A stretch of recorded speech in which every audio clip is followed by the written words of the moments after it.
Hi, this is Kat from The Artist Hustle. There's so much more than just going to class, getting a gig and auditioning. If you want to be considered as a professional in Australia and beyond, then there are a number of things that you can do to be seen. As a working professional, it has come to my attention that opportunities can be created by you. And what doesn't get talked about enough are the business practices within that. And these videos will show you what I mean. We have Catherine Alcorn from Tenacious Seed Presents to discuss with me at The Artist Hustle the entrepreneurial skills needed to create business and sustain yourself as a business and everything in between. So grab a pen and take notes because her information is priceless. Hi. Hi. All right, my question for you. What led you into working in entertainment? It was never a choice. It was just something I was always going to do. So I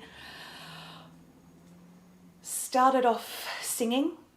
First of all, I've always been a vocalist. Mm-hmm. Music has always been part of my life.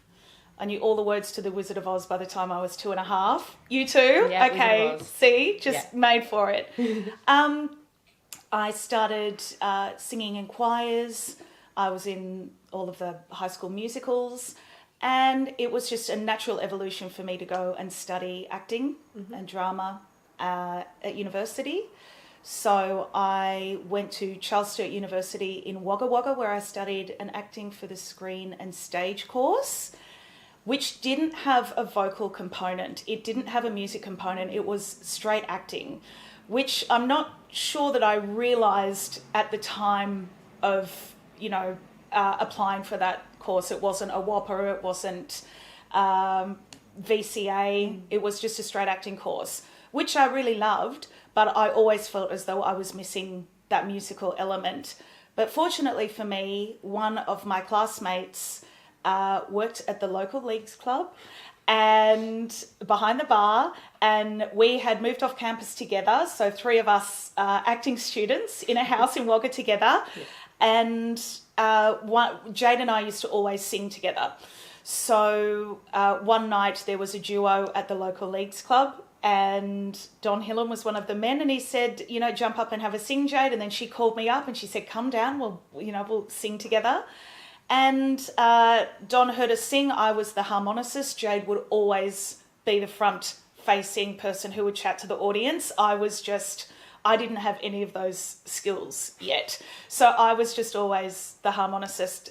Anyway, Don heard us that night, and then he said, I could make some money out of you girls. I'm going to make you a duo. So he bought us a PA, and then we just started for 4 years. We started going out and singing in all of the pubs around town, which then eventuated into weddings and parties.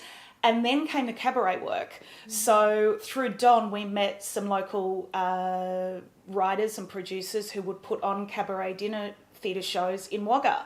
So that's really where I start to learn to cut my teeth as a cabaret artist. And then I took a few different paths. I met a boy and I moved overseas and was teaching over there. And I did my graduate diploma of education in secondary, which was only a year then.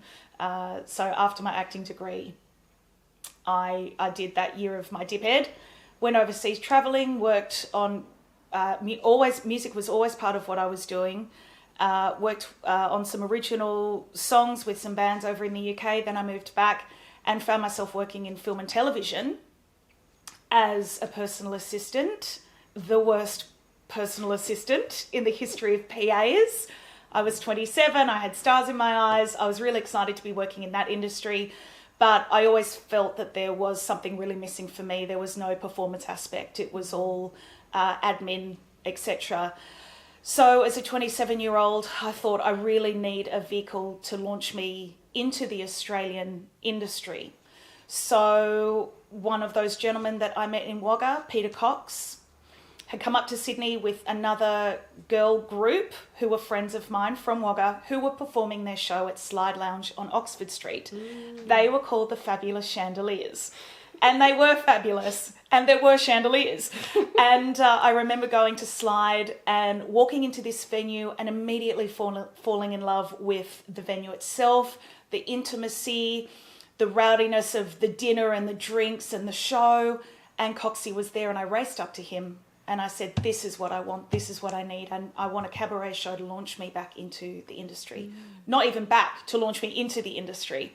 So I'd been living away for, close to 7 years. And he said, okay, well, what do you want to do? Who you want to do? And I immediately just said Bette Midler. And it was beyond my control. It was something that I had obviously been manifesting since seeing her on the screen in Beaches at 10 years old. And I think looking back now, the reason I chose Bette is because her categories of music span so many different genres. What she does as an artist is such a great showcase for someone who has those similar talents, which I knew I did.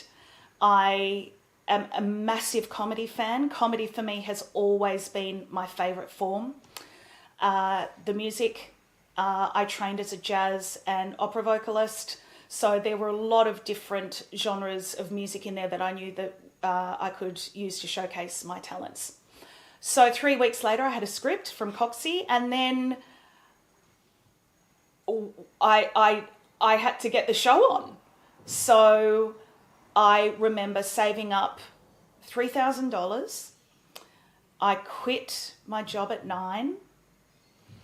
For that year, I freelanced as a film and TV production coordinator, and I learned how to produce a show from grassroots. I had no idea what to do. I remember sitting at mum and dad's kitchen table, teaching myself on PicMonkey, which shows how long ago this was. That was before Canva even existed.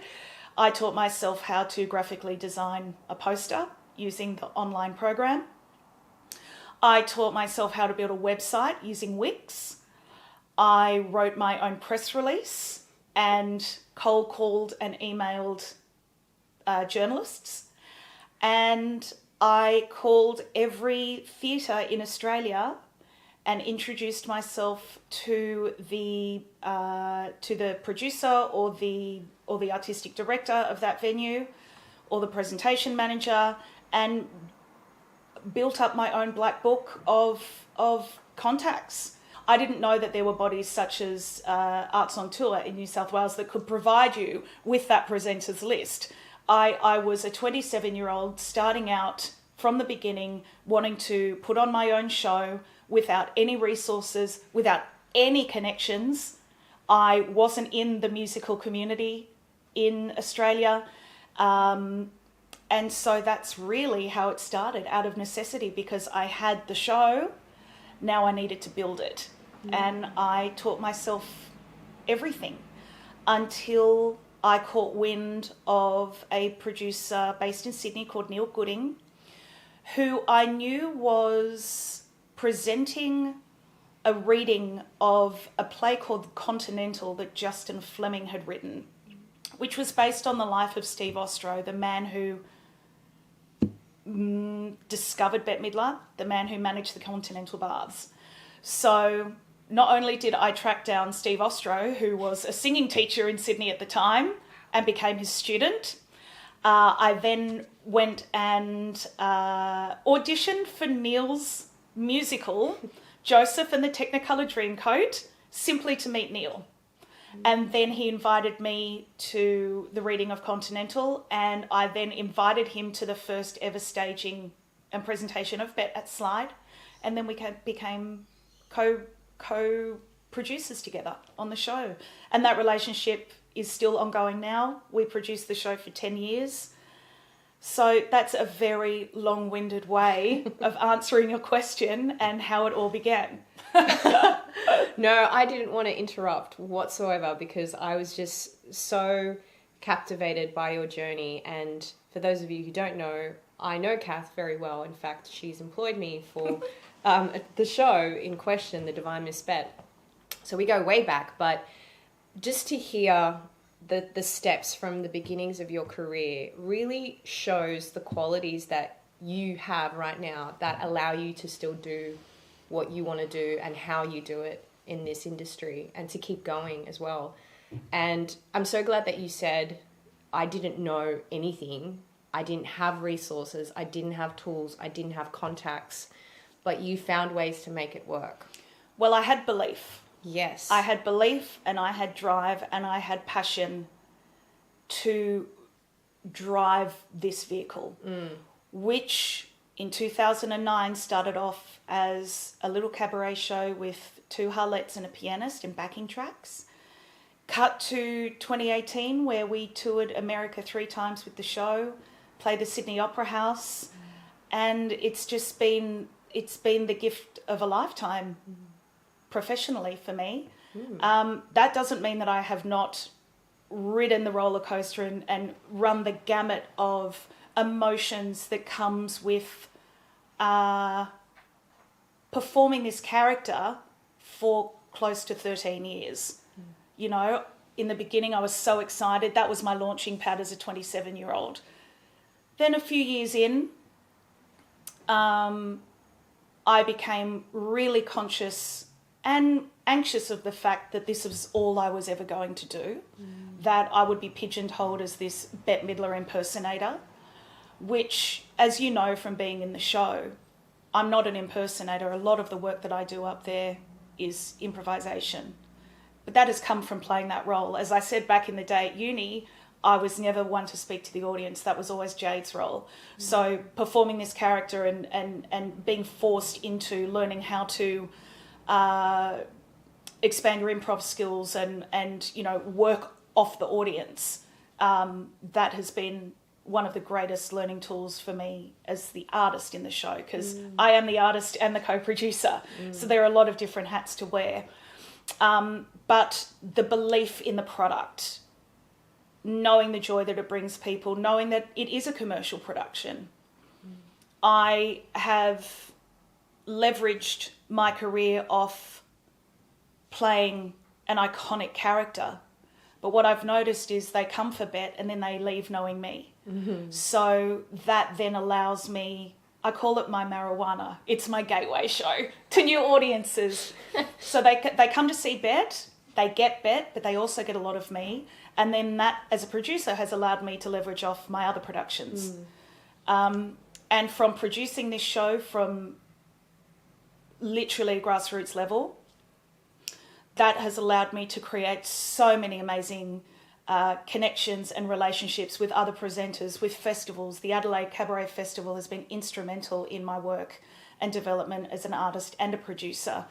They have commissioned new works of mine, which have gone on again to tour Australia, and then employ up to 14 people, creatives, musicians, photographers, directors, social media managers, graphic designers, costumers, wig stylists for nearly 15 years. Yeah. And what I notice is that the things that have happened in your career haven't come because someone said, I'm going to show you or give this to you. You gave those gifts to yourself, even though you didn't know how to. And I just want to reinforce that, because from the moment you decided to step into it through your training, and how you were catapulted into working in a band, which led you to meeting this person, which led you to then going overseas for a little while and expanding your skill set, which actually helped you coming back, because then you had all these tools on communication and being an educator and a facilitator. You understood like what you could pull from that into being able to write your own publicity and being able to talk to groups of people. And I'm sure all of those little things have led you to where you are today. And every step, even though you may have felt I took a step back, was actually you needed to have that experience for a reason. Definitely. It was out of necessity that I became a producer. Yeah. Because I didn't realise that you could outsource, nor did I have the money at that stage. So I like I said, I saved up about $3,000 to kind of see me through the development of which was a year to produce and launch the Divine Miss Bette. So with $3,000, I would not have been able to afford a publicist to write the press release, a graphic designer to design the artwork, a website designer to build a website for the show. None of that would have been feasible for me financially. So I was forced to teach myself But what that has given me is an acute understanding of producing and the other side. So yes, I'm a front-facing artist, but behind that, now I'm a businesswoman as well. And I'm so grateful for those tools, because I feel stronger as an artist, knowing the back end of the business. I think that's imperative for any artist going into it, especially in today's landscape and market. And I really love it. Like, there's so much creativity in a producer as well. You know, I love graphic designing. I love writing. So all of those skills really do sort of interchange between each other. And I think it's important to love the producing side as well as the artistic side.